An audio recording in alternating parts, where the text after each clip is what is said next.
계시록을 좀 살펴보려고 하는데 먼저 어디 교회까지 했는지 생각이 안 나요. 우리 1장에 그리스도께서 요한에게 나타나신 그리스도께서 7교회에 대해서 비밀을 알려주시지요. 우리가 하나님의 그 모든 계시는 다 우리 예수 그리스도를 통해서 주어집니다.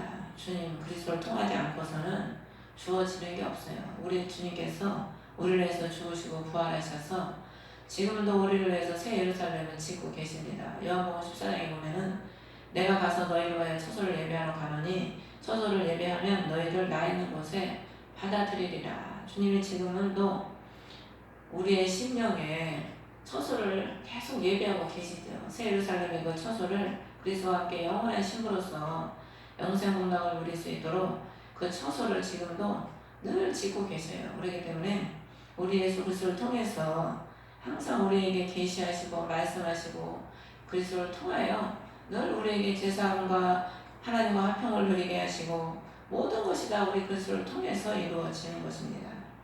그래서 사도에게 요한에게 7교회를 보이시고 그 7교회는 각각의 아시아에 있는 7교회지만은 우리 심령들을 말하는 거거든요.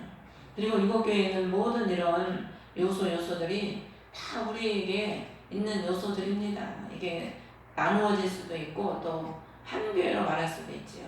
우리의 심령에도 보면은 첫사랑을 잃어버릴 때도 있고 우리가 세상에도 타협할 때가 있고 또 어떨 때는 우리가 부패할 때도 있고 어떨 때는 또 죽었을 때도 있고 우리 심령이 날마다 그냥 사만사원이라고 그냥 바다에 물결이 요동치듯이 이렇게 요동을 치지요. 그런데 신앙이 이제 성장하고 어느 단계에 가면은 하나님께서 그 요동하는 의인의 요동함을 영영히 허락지 아니하신다고 어느 수준에 올라가면은 하나님이 요동치 않게 하시더라고요. 그래서 항상 주님을 의지하고 견고하게 그리스도를 붙잡고 갈 수 있도록 주님이 붙잡아 주시더라고요. 그리고 또 조금만 요동하려고 해도 주님이 금방 회복을 시켜주셔요. 우리 힘과 노력으로 되는 게 아니고 주님을 의지하고 주님을 바라는 자들에게 하나님께서 늘 구원을 베풀어 주시는 거죠. 우리 주님이 우리와 함께 하시기 때문에. 근데 2장부터 이제 7개가 나오는데 우리가 주일에 이제 이게 보면 첫사랑을 잃는 교회 에베소, 두 번째 핍박받는 교회 소문나, 세 번째 타협하는 교회 버가모, 그 다음에 부패하는 교회 두아디라 교회, 그 다음에 이제 3장에 보면은 죽은 교회는 사대교회, 신실한 교회는 빌라델피아 교회, 또 마지막으로 열심을 잃는 교회는 라오디게아 교회. 여기 보면은 핍박받는 교회와 빌라델피아 교회인데 우리가 이것도 보면 영적으로도 이게 보면은 우리가 그리스도를 믿다 보면 첫사랑을 잃어버릴 때가 있고 또 우리가 예수를 믿다 보면 핍박받을 때가 많아요. 그 신앙이 다 단계죠. 그리고 첫사랑을 잃어버리게 되면은 점점 부패하게 되죠. 신앙이. 그 다음에 3장에 보면 부패하다 보면 어떻게 돼요? 죽게 되는 거예요. 그 다음에 죽으면 어떻게 돼요? 열심을 잃어버려요. 죽은 사람은 열심이 없어요. 죽은 사람이 움직이는 거 봤습니까? 살아야 움직이지 죽은 사람은 안 움직이거든. 그러니까 마지막 교회가 라오디게아 교회잖아요. 완전히 죽어버렸어요. 근데 우리 주님은 이렇게 죽어있는 이 죽은 사람도 우리 주님은 또 살려요. 왜? 부활의 주님이시기 때문에. 나사로가 죽어서 썩어서 냄새가 풀풀 나지만은 주님이 나사로야 나와 하고 말씀 한마디 하시니까 나사로가 살아서 나오잖아요. 그러니까 아무리 죽어있어도 우리 주님이 또 말씀하시면 살아나는 겁니다. 그 나인성의 과부의 아들이 죽어서 관에 심려 나갈 때 그리스도께서 거기 불쌍히 여기서 거기 손을 얹으시고 말씀 한마디 하시니까 살아나시잖아요. 또한 그 회당장의 딸이 죽어서 누워있을 때 예수님께서 그 손을 붙잡고 소녀야 일어나라 말씀 한마디 하시니까 죽은 소녀가 또 일어나는 거예요. 우리 주님의 말씀은 권능이시라, 죽은 자를 살리시는 권능이시라. 그 말씀이 임할 때 살아나는 역사가 일어나는 거죠.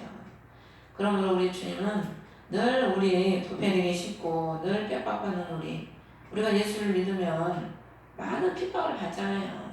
이래저래 핍박을 받습니다.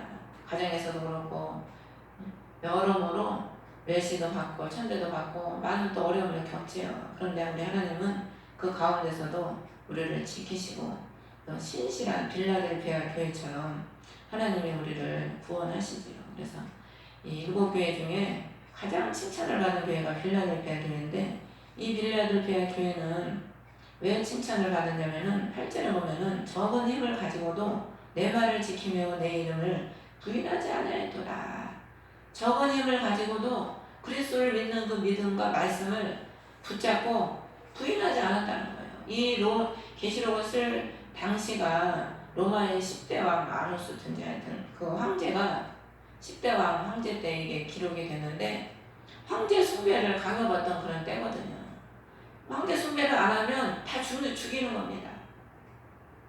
그런데 빌라델피아 교회는 본 것도 없고 들은 것도 없고 뭐 큰 능력도 없어도 그래도 그 미약한 힘을 가지고도 그리스도를 부인하지 않고 끝까지 믿음을 지켰다는 거죠. 그래서 우리 하나님이 10절에 내가 나의 내 말을 지켰은지 나도 너를 지켜 시험의 기간을 면하게 하리라. 그것이 뭡니까? 시험의 기간을 말하는 겁니다. 앞으로 온 세상이 임하여 땅에 거하는 자들을 시험하는 시간이라. 하나님이 우리도 예수를 믿고 신앙생활을 하는 삶이 시험입니다. 시험. 어느 정도 신앙이, 아브라함이 마지막 시험은 어디서 통과했어요? 모리아산에서 통과를 했잖아요.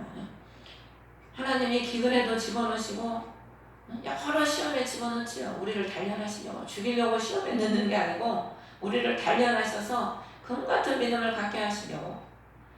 그 많은 시험 중에서 우리 하나님은 우리를 지키시고 또 앞으로 이 땅에 또 더 큰 시험의 날이 오지요.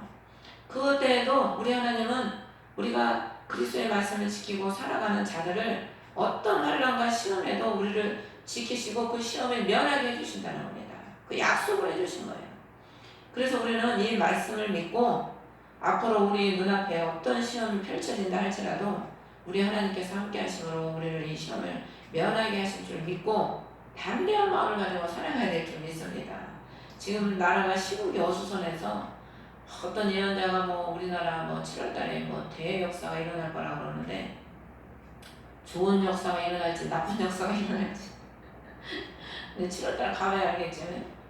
몇 년 전에 어떤 전도사님이 우리나라에 전쟁이 일어날 거라고 그래가지고 어떤 목사님은 교회를 다 정리하고 필리핀으로 가고, 제가 전에 얘기했었잖아요. 어떤 목사님, 신학교 목사님, 자기 동료 목사님 전화 와가지고 그 선물 필요하면 가져가라고, 전쟁 온다고 해서 필리핀을 간다고. 그래서 기도했더니 주님이 나는 그런 얘기 한 적 없다고 그랬다고. 그래서 어쨌든 우리 앞에 어떤 일이 다가온다 할지라도 우리는 주님이 함께 하시니까 주님을 믿고 우리가 염려하지를 마시고 담대하게 우리가 나아가야 될 줄 믿습니다. 11절에 보면 보라 내가 속히 오리니 내가 가진 그것을 굳게 붙잡아 아무도 내 관을 빼앗지 못하게 하라. 원수마귀는 늘 우리를 하나님의 사랑에서 끊어놓으려고 하지요. 그 디모 4장 7절에 보면 사도 바울이 마지막으로 기록한 게 디모데 후서입니다. 죽기 전에 마지막으로 기록한 게 디모데 후서인데, 그때 그 말을 하죠. 내가 선한 싸움을 싸우고 달려갈 길을 마치고 믿음을 지켰으니 이후로는 나를 위하여 의의 관이 예비되어 있나니 주곧 의로우신 심판자께서 그날에 그것을 내게 주실 것이요 내게만 아니라 그분의 나타나심을 사랑하는 모든 자들에게도 주시리라. 관을 주신다는 의의 관. 믿음을 지켰기 때문에 의의 관을 주신다는 거죠. 믿음이 금이거든요. 금 면류관을 씌워주시는 거예요. 믿음을 지키는 자들에게 어떠한 환경 속에서도 그리스도를 믿는 그 믿음을 저버리지 않는 자들에게 금 면류관을 씌워주시는 거죠. 그래서 여기도 관이 나오잖아요. 11절에 관을 빼앗지 못하게 하라. 우리가 믿음을 빼앗기면은 그 믿음의 금 면류관을 빼앗기는 겁니다. 원수는 우리의 믿음을 항상 빼앗으려고 하잖아요. 그 천주교에 가면 기독동가가 가는데 사자가 많은 사람들이 천국 가는 길 가다 돌아오더라잖아요. 그래서 왜 당신은 돌아오냐고 그랬더니 저기로 가다 보니까 아주 큰 사자가 양옆에서 입을 벌리고 있다. 그래서 나는 천국 가는 거 포기하고 돌아왔다고. 그러니까 그 사자가 무서워서 다 믿음을 포기하고 돌아가 버리는 거예요. 어떤 어려움을 만나면 그 어려움에 다 넘어져 버리는 거죠. 근데 그 기독교가 그래도 나는 죽기를 가고 거기를 갔더니 사자가 딱 묶여있더라잖아요. 주님이 다니엘이 죽음을 무릅쓰고 그 굴에 딱 들어가니까 어떻게 해서 하나님이 그 사자 입을 딱 막아놓으셨잖아요. 천사를 보내서. 아, 죽으면 죽으리라 우리가 믿고 나아가면은 뭐 어차피 인생은 한 번 죽는 거 아닙니까? 이래 죽나 저래 죽나.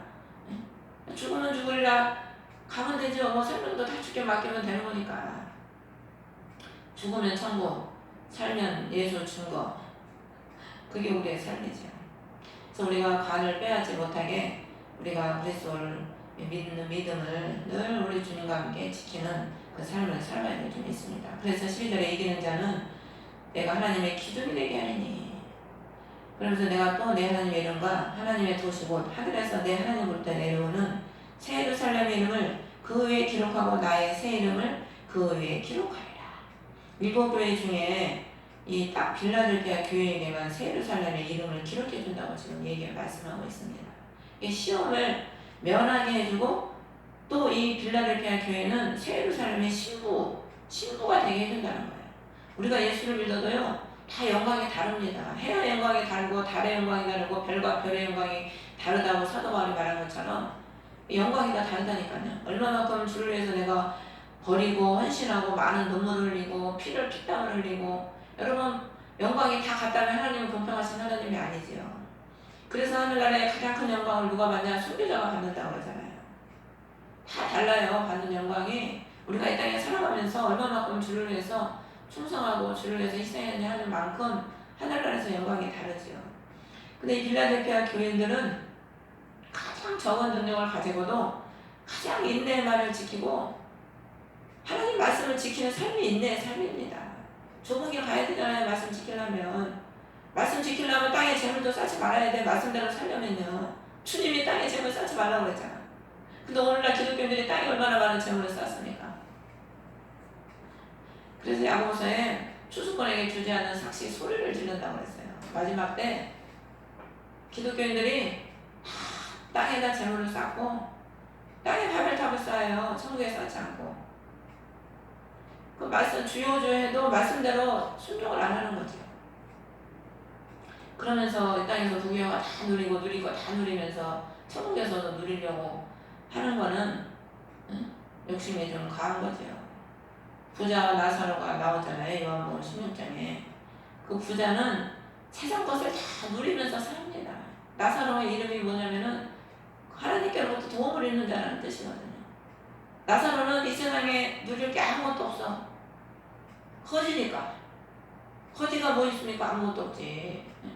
아무것도 없어서 부잣집의 문에서 헌대를 맡으면서 병에 걸려가지고 그러고 있잖아요. 그런데 그런 환경 속에서도 누가 주시는 기쁨과 누가 주시는 힘으로 살았냐? 예수 그리스도께서 주시는 공급하시는 힘으로 사는 게 나사로입니다. 그래서 그는 아브라함의 품에 안긴 거죠. 아브라함이 예수 그리스도를 상징하는 거거든요.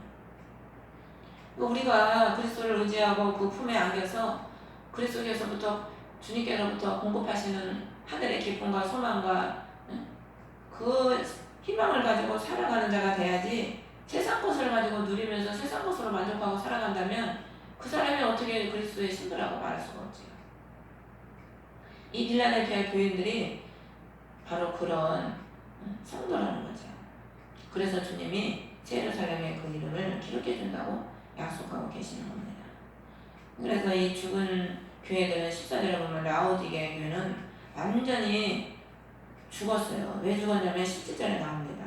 이들이 죽은 원인이 네가 이르기를 나는 부자라 내가 재산을 불렸으니 아무것도 부족한 것이 없다. 재산을 불렸다는 거예요. 재산을. 누가복음 12장 19절에 한 부자가 재산이 많아지니까 아휴 이거 창고를 더 크게 지어야 되겠구만. 근데 쌓을 데가 없네. 그래서 더 큰 창고를 지어놓고 내 영혼아 오래 쓸 물건을 채워놨으니 쌓아놓았으니 평안히 먹고 즐기자.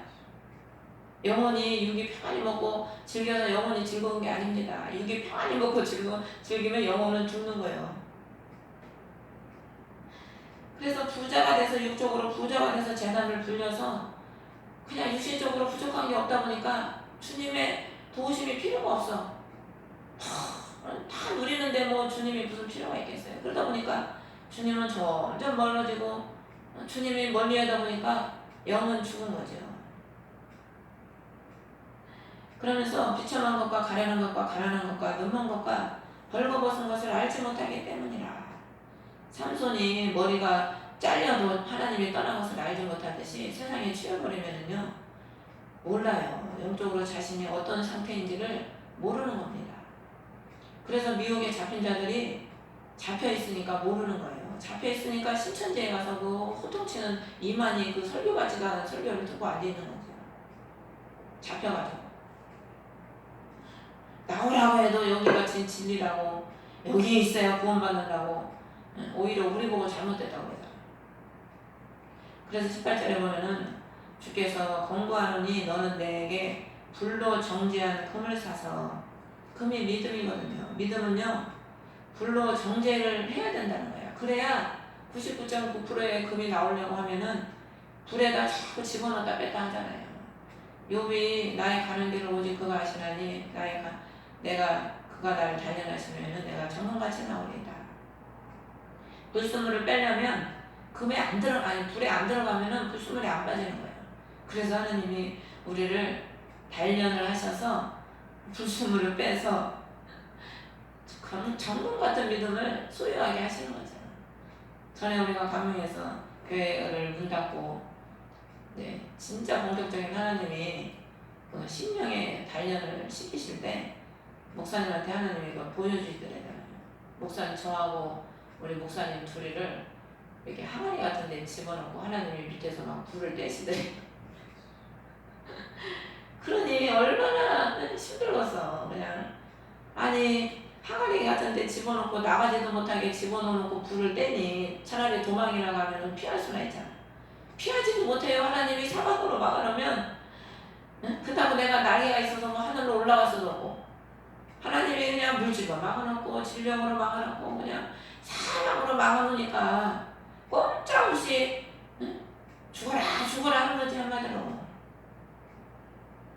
그래서 둘이 너무 답답하니까 맨날 산에 올라가서 그래도 또 하나님이 피난처를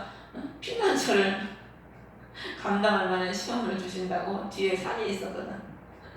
그래서 둘이 답답하니까 교회도 없지 답답하니까 산에 올라가가지고 거기서 이제 숲에 앉아가지고 바위에 앉아가지고 잠시 휴식을 또 취하다가 내려오고 참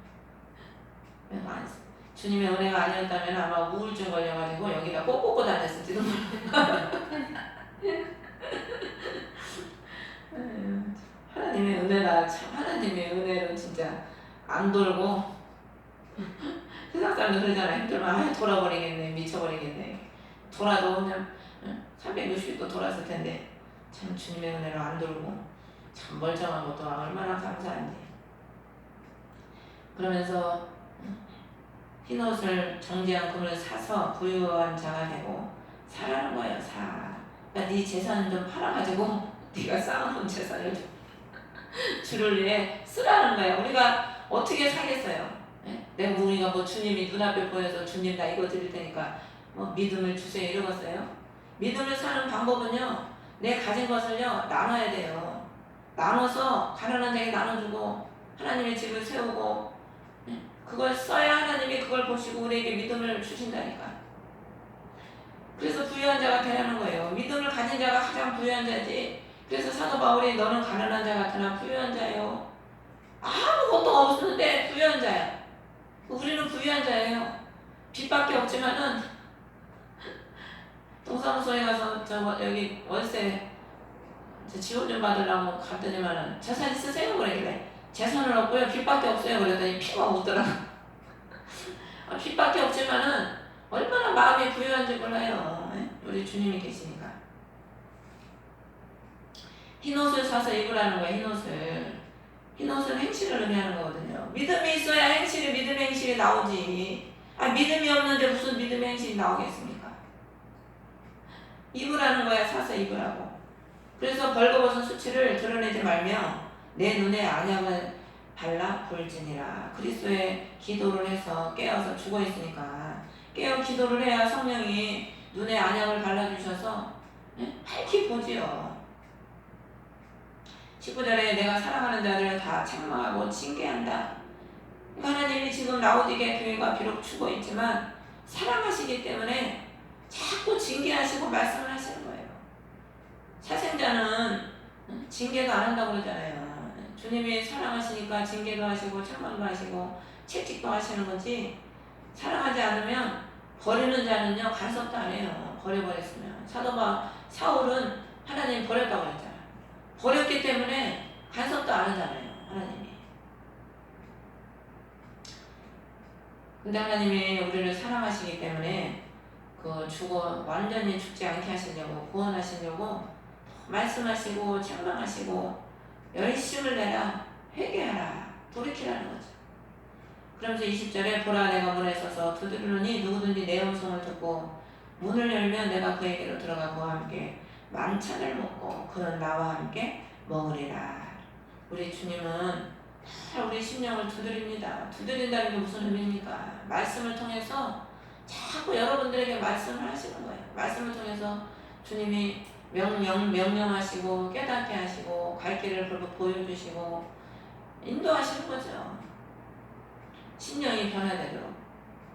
그래서 우리가 음성을, 그 말씀을 듣고 문을 연다는 것은요, 받아들인다는 그런 의미입니다. 우리가 누가 밖에서 문을 두드리면 우리가 누구세요? 그리고 우리에게 유익이 되는 사람은 받아들이잖아요. 유익이 되지 않는 사람은 가세요 그러지. 그리스도가 말씀으로 두드리면 우리가 내가 마음문을 열고 받아들여야지. 그래야 내 것으로 소유가 되지요. 여러분들이 말씀을 들으면은 말씀을 전하는 자를 신뢰하고 첫째 신뢰해야 됩니다. 그리고 그 말씀을 받아들일 때 그것이 여러분의 말씀이 되고 여러분에게 전하는 사람이 받은 그 은혜와 은사, 그런 것들이 여러분한테 흘러가요. 그런데 여러분들이 전하는 사람을 신뢰하지 않고 그것을 내 심령에 받아들이지 않고 순종하지 않으면은 그게 흘러갈 수가 없어요. 우리가 예수님을 신뢰하고 그 말씀을 받아들여야 그리스도의 생명이 내 안에 충만한 거지, 안 받아들이는데 어떻게 그게 내 것이 되겠습니까? 먹어야 내 것이 되는 거죠. 만찬을 먹는다는 만찬. 우리 주님은 뭐 조금 채워놓고 이거 먹어라 그러지 않으셔요. 우리 하나님은 풍성하신 하나님이에요. 우리에게 만찬을 주신다는 거예요. 만찬이 뭡니까? 부족함이 없는 게 만찬이잖아요. 천국에 가면은 만찬을 차려놓고 이제 우리가 잔치를 한다니까. 그러니까 우리 주님은 이 땅에서 이미 그리스도를 영접하고 그리스도를 모신 사람들에게는 우리 하나님이 늘 만찬을 주시기 원하시는 거예요. 만찬을. 그래서 기도하면은요, 하나님이 채워주시는데, 영적으로 채워주시는 그걸 체험을 하면은요, 이게 차고 넘쳐서, 감당 못할 정도로 하나님이 채워주신다니까. 기도할 때 그런 걸 느껴요. 체험을 해요, 기도할 때. 여러분들이 영적으로 하나님은 얼마나 크신 분입니까? 측량할 수가 없어요. 하나님의 권능과 능력과 권세와 하나님의 은사와 하나님의 그 축복은 다 우리 인간의 머리로 다 헤아릴 수가 없어요. 그 많은 사랑과 하나님의 권능과 은사와 축복을, 그 만찬을 우리에게 주시기를 원하시는 게 주님의 뜻입니다. 근데 우리가 그거를 소유하려고 안 하는 거죠. 원하지도 않고 바라지도 않고 주님께 묻지도 않고 바라지도 않고 그냥 주님 여기가 좋사오니, 주님 이대로가 좋사오니. 어떤 사람은 그러더라고. 주님, 내가 더 믿음이 커지면 주님에서 더 열심히 살아야 되니까 그냥 이 수준에서 있을게요. 그 아는 사모님이 지금 그 생각이 나요. 아는 사모님이 이 정도만 해야 된대. 믿음이 더 충만해지면 골치 아프다. 나 더 주님에서 더 충성을 해야 되기 때문에 참 염려도 가지가 돼야 참. 아니 주님에서 충성한 것처럼 복된 게 어디 있습니까? 근데 그 주님에서 충성해야 되니까 믿음이 더 장성하면 안 된대. 그런 말씀이 성경에 있는지 없는지 참. 우리는 참 주와 함께 만찬을 먹고 즐기면은요 부족함이 없어요. 하나님의 은혜가 얼마나 감사한지. 그래서 감옥에서 실컷 두들겨 맞고 감옥에 있는 사도 바울이 밖에 있는 사람들에게 너희는 기뻐하라. 내가 너희 말을 보니 기뻐하라. 실컷 두들겨 맞고 감옥에서 이제 죽을라 기다리고 있는 사람이 밖에 있는 멀쩡한 사람들한테 자유가 있고, 예? 편한, 옛날 감옥이 지금 감옥처럼 게 좋은지 아십니까? 빛도 없어요. 우중충충한 지하 감옥. 그 뭐 이불이나 있겠습니까 옛날에? 벌레 기어다니는 그런 지하 감옥. 그런 데서 죽을 날을 기다리면서 밖에서 편히 있는 성도들에게 기뻐하라는 거예요.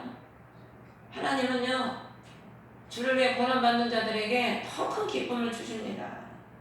전에 유권사님 21금식 하는데 금식 안 한 사람보다 얼굴이 더 좋아. 막. 금식하는 사람이 얼굴이 더 환하고 그냥 얼굴이 더 좋더라고. 제일 좋더라고요. 그때 앉아있던 사람들 중에서. 하나님은 공의 하나님이시거든요. 공의 하나님. 세상 것을 많이 가지면 가질수록 그리스도를 많이 못 누리고, 세상 것이 없으면 없을수록요, 우리 주님은요, 그리스도를 더 많이 누리게 해주셔요. 하나님은 공이시기 때문에. 그래서 주와 함께 먹고 즐기고 기뻐하는 그런 삶을 살게 해주시죠. 아가서에도 보면 친구들아 먹어라, 더 많이 먹어라. 우리 주님은 우리가 보면 자식도, 내 자식은 어떻게 해요? 더 좋은 거 먹이고 싶고 더 먹이고 싶고 먹어라 먹어라 하잖아요. 귀찮을 정도로. 배가 훌쩍 나올 정도로 그냥 먹이고 또 먹이고. 그게 부모의 마음이거든. 우리 하나님은 우리에게 늘 좋은 걸 먹여주시고 늘 채워주시기 원하시는 하나님이시죠. 그래서 우리는 그 한량없는 우리 그리스도의 사랑과 영적인 은혜와 은사 또 모든 축복들을 여러분들이 또 먹고 누리시는 여러분 되시기를 주의로 축원합니다. 21절에 이기는 자에게는 나 역시 이긴 뒤에 내 아버지와 함께 그분의 왕대에 앉게 된 것 같이 나와 함께 내 왕대에 앉는 것을 내가 허락하리라. 계시록 19장인가 뒤에 보면은 우리가 그리스도와 함께 이 땅에 사단을 잡고 전쟁하려고 그리스도가 백마를 타고 많은 주의 성도들이 따르더라. 우리가 휴거된 하나님의 성도들이 백마를 타신 그리스도와 함께 이 땅에 전쟁하러 내려옵니다. 천년왕국이 이제 7년환란이 끝나면은 그 땅을 지배하고 정복하고 멸망시켰던 그 사단과 모든 거짓 선지자들과 악한 영들을 다 그들을 잡아서 무적에게 집어넣기 위해서 백마를 타신 그리스도와 우리가 그때 내려와서 이제 전쟁을 하지요. 그래서 그 입의 검으로 그들을 다 쳐서 죽인다고 하거든요. 그때 주님께서 이긴 뒤에 이 말이 무슨 의미냐면은 우리 예수님은 십자가에서 죽으시고 이미 부활하셔서 승리해서 올라가셨어요. 이 여기서 이긴 뒤는 그 마지막 때 다시 이 땅에 오셔서 마지막 때 그 사단을 다 이기고 정복하고 이제 이 땅에 천년왕국이 이제 펼쳐지잖아요. 그때 하나님이 왕자에서 천년왕국을 다스리시거든. 우리도 그때 왕 같은 제사장으로서 왕자에 앉아서 나라를 다스리게 되죠. 그래서 여기 그 말씀이 있는 겁니다. 이긴 뒤에 그분이 왕자에 앉게 된 것 같이 앉아서 다스릴 때 우리도 그리스도와 함께 그 왕자의 동등한 자격으로 앉는 것을 허락해 주신다는 거예요. 얼마나 영광스러운 약속입니까? 이런 것만 생각해도요, 그냥 기뻐해야 돼. 우리는 그냥 미친 사람이 실실 웃고 다니잖아요. 미쳐서 실실 웃고 다니는 거거든. 우리는 예수에 미치면은 실실 웃고 다녀야 돼. 저 사람 왜 저렇게 실실 웃고 다니냐, 미쳤냐 이럴 정도로.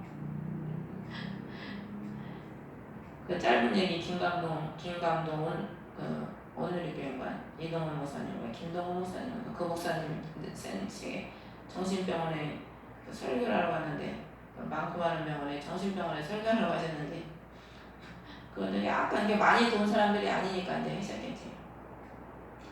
그래서 이렇게 어떤 한 사람이 막 킥킥대고 웃더래요. 그래서 막 킥킥대고 웃으면 괜히 보면 또 웃음이 나잖아 사람이. 그래서 그 목사님이 킥킥대고 막 웃길래 웃었더니 그 정신병자가 그러더래. 야 쟤는 미쳤다. 어떻게 보면은 미친 사람이 참 고민은 없을 거야, 그치? 뭐 미쳤는데 뭔 고민이 있겠어. 그냥 늘 실실 웃고 다니겠지. 또 우리도 그리스도에게 미치면 고민이 없어, 고민이. 고민이 충만하다가도 주님이 그냥 은혜를 한번 탁 내려주시면은 순간에 고민이 다 사라지잖아. 그냥 낙심도 순간에 다 사라져버려. 그냥 주님이 그냥 기도할 때 한번 탁 그냥 불을 주시는 거라, 또 막 위로를 주신다거나 여러 방법으로 하나님 회복을 시켜주시죠. 뭐 꿈을 한번 주신다거나, 그러면은 그냥 그 나를 짓눌렀던 모든 그런 어려운 근심들이 순간에 다 사라져버리고 그냥 희락이 넘치잖아요.